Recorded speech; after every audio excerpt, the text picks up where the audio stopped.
ഞാൻ എൻ്റെ ഒരു ദിവസത്തെ രാവിലത്തെ പരിപാടികൾ കാണിച്ചു തരികയാണ് കേട്ടോ. അപ്പോൾ ഇന്ന് രാവിലെ ഞാൻ പുട്ടാണ് ഉണ്ടാക്കാൻ വിചാരിക്കുന്നത്. അപ്പോൾ ചെറുപയർ കറിയാണ് എനിക്ക് ഉണ്ടാക്കുന്നത്. ഇപ്പോൾ ചായയൊക്കെ അവിടെ റെഡി ആയിട്ടിരിക്കുന്നുണ്ട്.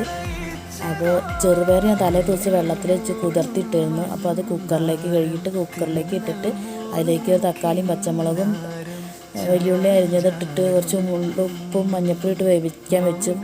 അപ്പോഴേക്കും ഇത് അരിപ്പൊടി എടുത്തു. അതിലേക്ക് ഒരു നുള്ള ഉപ്പും പാകത്തിന് വെള്ളം ഒഴിച്ചിട്ട് നമ്മൾ കുഴച്ചെടുക്കുകയാണ്. പുട്ടിൻ്റെ പാകത്തിൽ കുഴച്ചെടുക്കുകയാണ്. അപ്പോഴേക്കും കുക്കർ ഇതടിച്ച് വിസിലടിച്ച് ഒരു 2-3 വിസിലടിക്കട്ടെ. അപ്പോഴേക്കും തേങ്ങ ചിരകാം.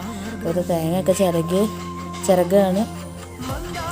പുട്ടിൽ ഏറ്റവും പ്രധാനപ്പെട്ട തേങ്ങയാണല്ലോ. അപ്പോൾ നമ്മൾ തേങ്ങയൊക്കെ റെഡി ആക്കിയിട്ട് വെച്ച് പുട്ടിൻ്റെ പൊടി ഒക്കെ റെഡിയാണ്. അപ്പോൾ പുട്ടും കുട്ടിയിൽ ആദ്യം തേങ്ങ ഇട്ട് പിന്നെ അരിപ്പൊടി ഇട്ട് പിന്നെയും തേങ്ങ ഇട്ട് അങ്ങനെ പുട്ടും കുറ്റി നിറച്ച്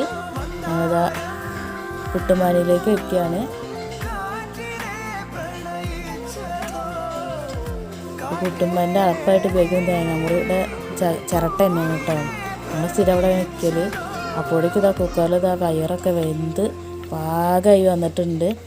ഇങ്ങനെ ഉപയോഗിക്കണവരുണ്ട്. ഞങ്ങളിതിൽ തേങ്ങ അരച്ച് പാരും. അപ്പോൾ പുട്ടൊക്കെ റെഡിയായി മേശപ്പുറത്ത് കൊണ്ടുവച്ചു. അതിൽ കുറച്ച് വെള്ളത്തിൻ്റെ കുറവുണ്ടായിരുന്നു. കുറച്ച് വെള്ളം ഒഴിച്ച് തിളപ്പിച്ചിട്ട് അതിലേക്ക് തേങ്ങ അരച്ച് പാർന്നു. എന്നിട്ടിപ്പോൾ വറുത്തിടുകയാണ്. കുറച്ച് വെളിച്ചെണ്ണ ഒഴിച്ച് കടുക് ഇട്ട് വറ്റൽമുളകും കറിവേപ്പിൻ്റെ ഇല ഇട്ടിട്ട് നല്ല കറി താളിച്ച് റെഡിയായി. അതൊരു പാത്രത്തിലാക്കി മേശപ്പുറത്ത് കൊണ്ടുവച്ചു. അപ്പോഴേക്കും ചോറ് വയ്ക്കാൻ വേണ്ടി അടുപ്പിൽ നിന്ന് വെണ്ണൂറ് കോരി കേട്ടോ. അപ്പോൾ അടുപ്പിൽ നിന്ന് വെണ്ണൂറൊക്കെ കോരി വെച്ചിട്ട് ചെമ്പ് അടുപ്പത്ത് വെച്ച് നമുക്ക് തീ പിടിപ്പിക്കേണ്ട ഘട്ടമാണ് ഞാൻ അടുത്തത്. അപ്പോൾ ഒലക്കൊടിയൊക്കെ എടുത്ത് കൊടുന്ന് തീ പിടിപ്പിക്കുകയാണ്. അടുപ്പ് പെട്ടെന്ന് പിടിച്ച് കിട്ടൽ കുറവാണ്. എന്നാലും കുറച്ച് നേരമൊക്കെ ഒന്ന് ഇങ്ങനെ ഒലക്കൊടി വെച്ച് കത്തിച്ചിട്ട് ചെറിയ ചുള്ളലോളൊക്കെ വെച്ചിട്ടാണ് ആദ്യം തീ പിടിപ്പിച്ച് റെഡിയാവുക. അങ്ങനെ അടുപ്പൊക്കെ കത്തി ലെവലായി വരുന്നുണ്ട്. നല്ല ഉണങ്ങിയ ചുള്ളൽ വെച്ച് കഴിഞ്ഞാൽ വേഗം കത്തി കിട്ടും. അടുപ്പൊക്കെ നന്നായിട്ട് കത്തി റെഡിയായി. നമുക്ക് വെള്ളം ചൂടാവട്ടെ. അപ്പോഴേക്കും നമുക്ക് അരി അളന്നിട്ട് കഴുകെടുക്കാം.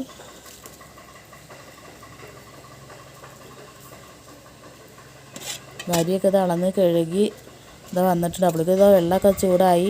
അപ്പോൾ അതിലേക്ക് നമ്മൾ അരി കോരിയിടുകയാണ്. അപ്പോൾ ഞാനിങ്ങനെയാണ് അരി കോരിയിടൽ. ഇങ്ങനെ ചെയ്യണം എന്നാണ് പറയൽ. അപ്പോൾ അരി ഇങ്ങനെ കോരിയിട്ട് ബാക്കിയുള്ള അരിയും കൂടി അരിക്ക് ഇട്ടിട്ട് നന്നായിട്ടൊന്ന് ചട്ടുകം വെച്ചിട്ടോ കയ്യിൽ വെച്ചിട്ടോ നന്നായിട്ടൊന്ന് ഇളക്കി യോജിപ്പിക്കണം. കട്ട പിടിച്ചിട്ടുണ്ടെങ്കിൽ അത് പോകാൻ വേണ്ടിയിട്ടാണ്. അത് നന്നായിട്ട് ഇളക്കി യോജിപ്പിച്ച് നമുക്ക് മൂടി വെച്ച് അടച്ച് വയ്ക്കുക. അങ്ങനെ അവിടെ നിന്ന് തിളയ്ക്കട്ടെ. ഇന്നത്തെ ഒരു ദിവസമാണ് ഇതിൻ്റെ കേട്ടോ.